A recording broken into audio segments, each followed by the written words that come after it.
everybody. So, the Western Regional Advocacy Project, as you can see, ain't shy.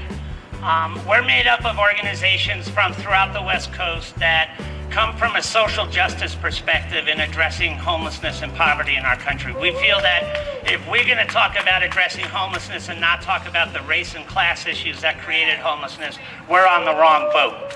And that housing is a human right. And when we talk about the fact that the federal government eliminated the equivalent of $54 billion a year in affordable housing funding from 1979 to 1982, and we started opening all of our emergency shelter programs in 1983, then we're talking about a violation of people's human rights, because the response to that level of homelessness was the criminalization of people that are living without housing. And that's what was documented in this report and in the research that these students did. In order to check ourselves and hold ourselves accountable, we went out and talked to 1,400 homeless people in the communities in which we live. 81% of them had been harassed, cited, or arrested for sleeping, 78% for sitting on a sidewalk, 68% for standing still. They call it loitering, we call it standing still. What kind of enforcement patterns are we talking about? We're talking about criminalizing people because we exist. We're talking about the presence of people. Because every single person in this state building, every single mayor that signed these laws into being, they enacted these laws, every single cop that enforces these laws, and every judge that sentenced people to jail under these laws, they all stand still. They all sit. They all eat. They all sleep. All of us, regardless of our skin color, regardless of our economic status, and regardless of our housing status, every single one of us is going to violate these laws. But only some of us are going to go to jail for it. And only some of us are going to suffer the consequences and the indignity of being incarcerated. And we're going to have somebody speak to what that feels like, because it's gotten too easy for people to hear the words, oh, they swept the homeless from this park. Oh, look at how nice downtown is because there's no more homeless people. You don't know what it feels like to have your liberties taken away from you because you had the audacity to commit the act of standing still. How is that not sundown town? How is that not Jim Crow? How is that not anti-Okie laws or ugly laws? How is it different? It isn't. When we looked at how those laws were created, they were local ordinances enforced by local police departments against local community members that those communities wanted to get rid of. And we stopped it. But what we didn't stop was the legal authority for local governments to do it again. So we changed the name from sundown to Okie. But the enforcement and the way the laws are created and the way that they're enforced against us has stayed exactly the same. The only thing that's changed is the name. So we wrote a bill, and we got it introduced in Oregon. We've got it introduced in Colorado, and we're here today to see who's going to be brave enough in the state of California to introduce it here so that all three states together can have a dialogue about, do we really want to continue to have to stop Jim Crow from rearing its ugly head and flying into our communities? No, we don't. So we will no longer allow local governments to criminalize activities that we know when we write the laws, every single one of us is going to break the law because we've learned from history that those laws are going to be discriminatorily enforced. Thank you very much. Good afternoon. Thanks for coming today, everybody. My name is Jeff Selvin. I'm a law professor at UC Berkeley, and I supervise students in a policy advocacy clinic. And in our clinic, we work on systemic issues that can't be addressed by assisting people one at a time. Law students and public policy students under my supervision represent groups like RAP. And last year, RAP asked us to research the increasing criminalization of homeless people in California.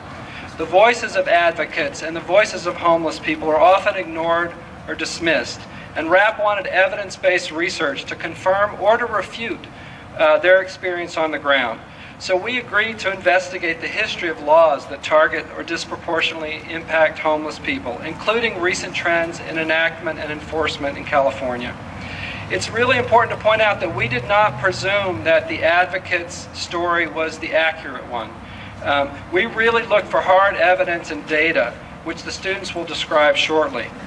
In conducting our research, the first thing that stood out to us is in part what Paul has already described, that anti-homeless laws today and the vagrancy laws of prior eras, restrictions like anti-Okie laws, the sundown towns, and ugly laws that explicitly discriminated against migrants, people of color, and people with physical disabilities have come back, and they've come back with a vengeance.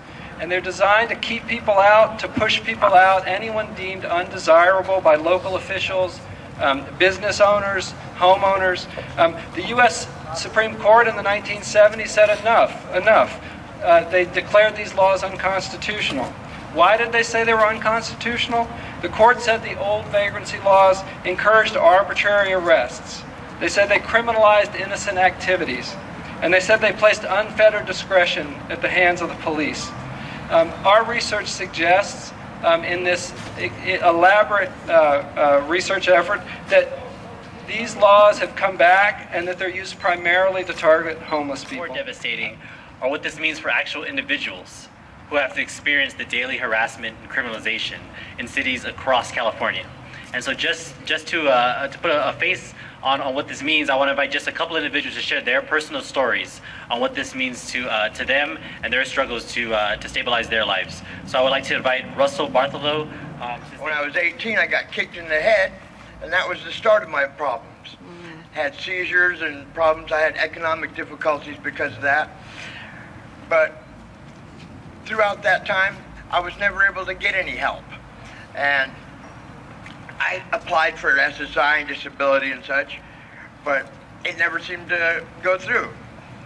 I ended up losing my wife and my son and becoming homeless, living under a bridge in Oak Park for 15 years. During that time, I was arrested continuously for selling flowers on the side of the road because I didn't want to get any government benefits, because every time I tried, I'd either get arrested the day I was supposed to go to the interview, or something would happen over and over again. And I was arrested for vending, soliciting within 500 foot of the freeway, sleeping, all those different laws. I've been arrested hundreds of times. I wouldn't tell you how many times because you wouldn't believe. Yeah, 15 years, that adds up a lot. They'd come around 2 and 3 times. And they would make a point every day, knowing what time we'd get up to have coffee, donuts. Just, same cops every time. There was a game to them. They'd call us by first name. Hey, Ross, hey, come on over here. I have the ticket already filled out. Yeah. So, it got to be, like I said, game. At one point I had lived alongside the freeway growing my own food, and because I couldn't get any benefits. So I had a beautiful garden, spent 2.5 years growing it. They came in and poisoned it with herbicide, destroyed it, weed-eated, scraped it clean, which gave me cancer from the herbicide, which put me in the hospital. Well, that was probably the best thing that happened, because when I was in the hospital with the cancer, I looked in the paper and there was my niece's name, Jessica, in an article about homeless rights. Well, with her help, I was able to get my SSI, get back in touch with my family, get clean and sober, get off the streets, and it's been 1.5 years now since I've been off the streets and have not been arrested. But the amount of fines, even still today, the amount of fines, you're not going to believe the amount, but millions of dollars. How can a homeless person, I went in front of the judge, and the judge says, all right, you need to just make payments. I go, if I could pay $3.5 million fines, I wouldn't be out there panhandling, now would I?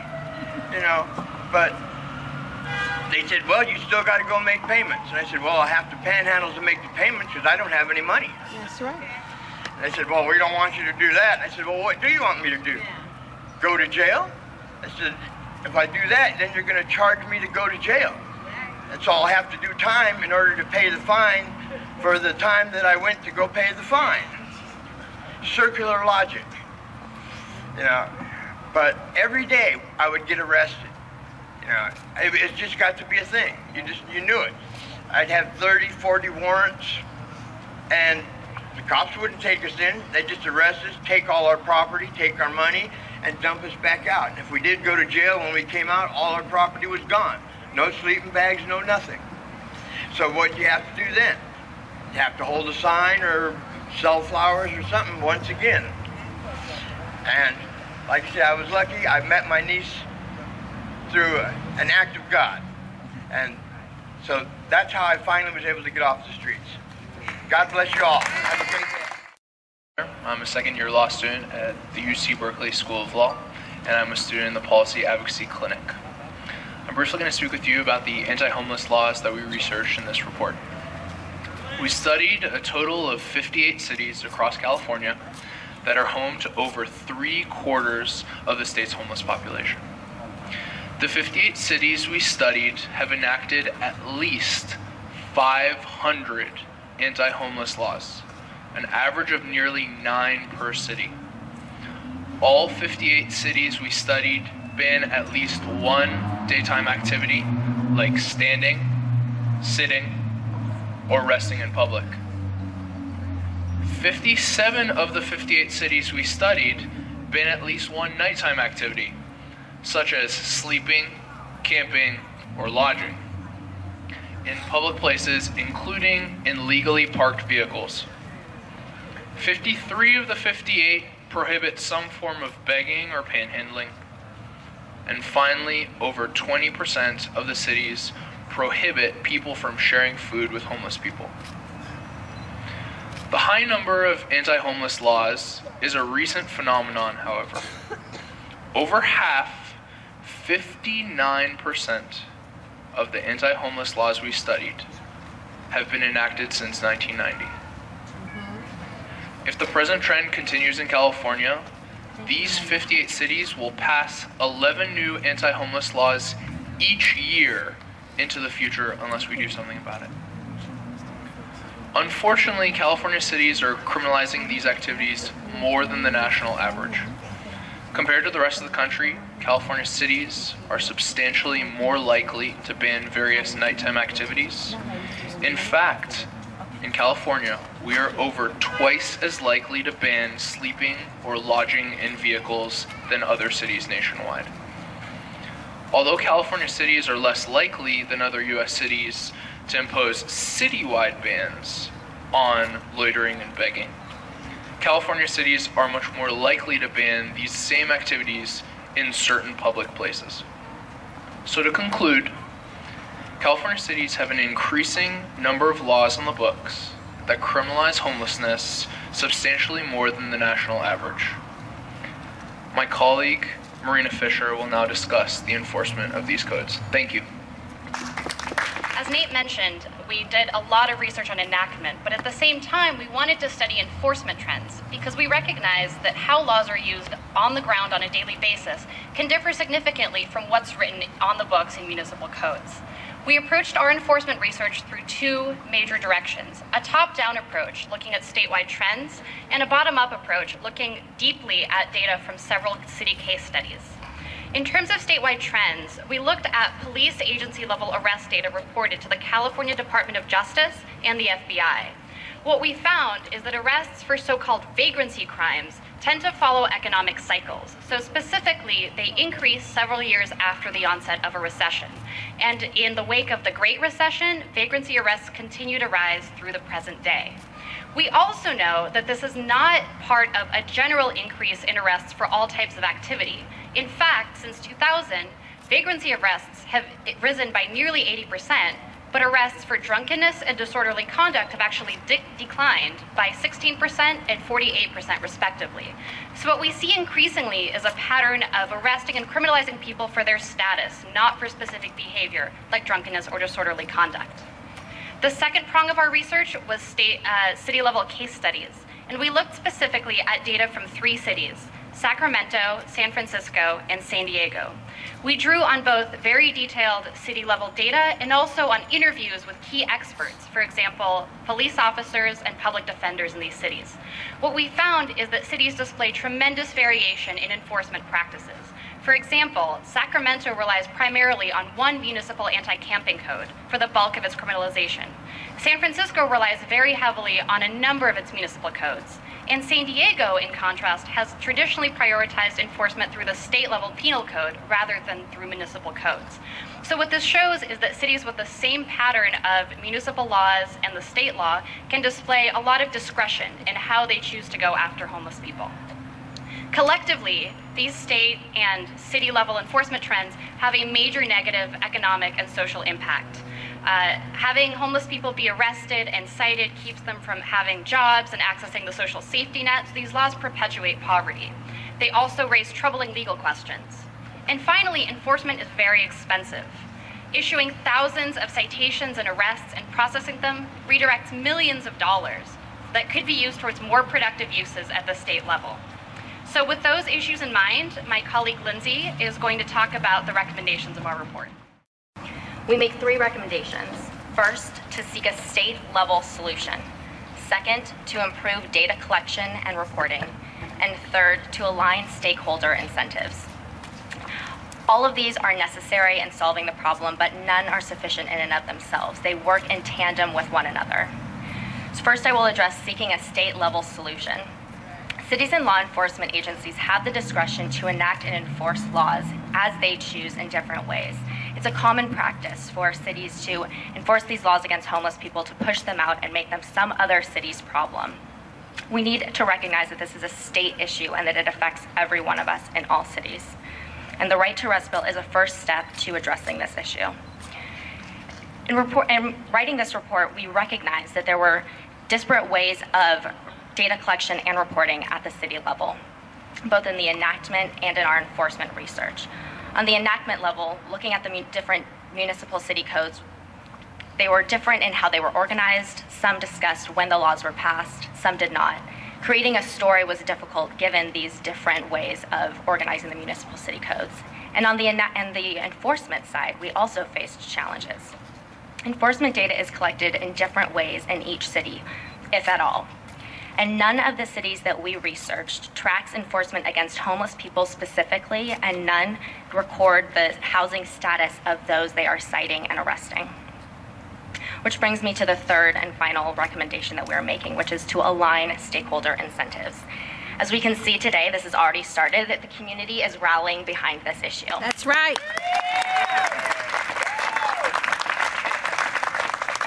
Organizations are pooling their resources. Other law schools around the country are taking an interest in our report that we researched in California and are going to conduct similar researches in their states.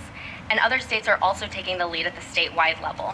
As Paul mentioned, Colorado and Oregon both have right to rest bills that have already been introduced in their legislatures. And it is time for California to step up and join them in leading this cause. That's right. Hi, my name is Angel McLean. Good afternoon, everyone. Well, like Russell, I'm a victim of being homeless. And I'm here today to support the Homeless Bill of Rights, you know, the right to rest. Because when I was out there, I mean, we'd walk the streets all day. We'd walk all night. We had nowhere we could sit in peace and rest. Whether we were exhausted, about to fall out, or what, if you sat down, the police would harass you and you would have to move. You would have to get up and leave. And unfortunately, during that period in my life, I was arrested several times just because I was homeless. And I've been putting in applications for a place to live, and unfortunately, from my arrest record, from not having money or anywhere to live, it showed up on my credit report.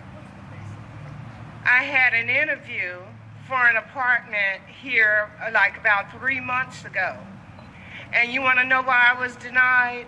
I was denied because I owe court costs for being arrested for no apparent reason.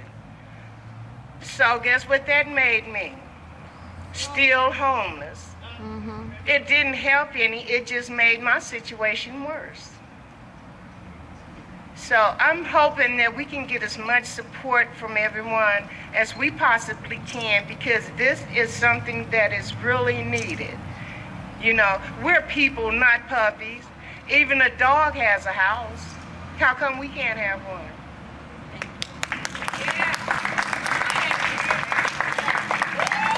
I want to thank Angel and Russell for sharing their stories. And I just want everyone to know that these stories unfortunately reflect the experience of thousands of people across our state. And it's no accident that we're here today in front of the Capitol. We could have released this report any number of places. We released it here today, right? Because there are solutions we have, right? We have solutions. We have a right to rest bill that will protect the civil and human rights of homeless individuals, right? We know it's broken. If we ask everyone on this stage and everyone in this building, do you want to end homelessness? They'll say yes. The question is, how are we going to do that, right? We can't arrest our way out of homelessness. We can't ticket our way out of homelessness, right? The only way, the ultimate solution to ending homelessness is housing, right? But until we do that, what we can't do is to continue this horrible cycle that not only is morally bankrupt, but only perpetuates the cycle of homelessness, right? It only makes it harder for folks to find housing if you have citations, arrests, warrants, right? Collection agencies, credit reports, right? All these things only make it harder. And so what we're here today is we're here to call on our legislators for a little bit political leadership, a little political will, right? And there is precedent. There's places in Oregon, in Colorado, people are starting to listen to these reports that have been released before that show that these things only make it harder, right? Citations, these laws only make it harder, only worsen the problem. And so we're looking for solutions. And the solution is the Right to Rest Act, the Right to Rest Bill. And we're going to be, after the press conference today, everyone here, we're going to continue working. We have thousands of organizations here, social service providers, attorneys, organizers, advocates. All of us are working hard every day to help end this horrible problem. But the problem is it's not enough, unfortunately, because every day that we're doing this, there's more and more laws being passed on the city level that make it harder for homeless individuals to just basically exist in public space. And so after this, we're going to head into this building, meet with our legislators, and we're asking for one of them to step forward to show some leadership and say enough is enough, to join us in realizing that the ultimate solution is to protect the civil rights of those who are homeless and to work towards sustainable solutions like housing. Are we going to arrest our way out of homelessness? No! Can we cite our way out of homelessness? No! Exactly. And so we want a Right to Rest Act. We need some political leadership, and we're going to continue fighting until we get somebody to step forward and say enough is enough. Enough is enough. Enough is enough. Thank you very much.